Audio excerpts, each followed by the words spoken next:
لو انت مشجع للدوري الانجليزي لازم تعرف ترتيب فريقك قبل بداية الجولة العاشرة. اضغط لايك عشان تعرف ترتيب فريقك.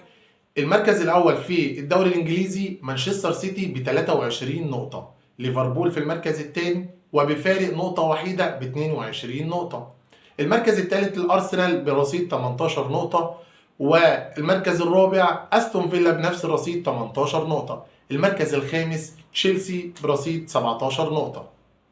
قول لي بقى انت بتشجع مين في الدوري الانجليزي ونفسك مين الفريق يكون بطل هذا الموسم؟ هدافين الدوري الانجليزي الاول طبعا القاطره البشريه ايرلينج هالاند لاعب مانشستر سيتي برصيد 11 هدف.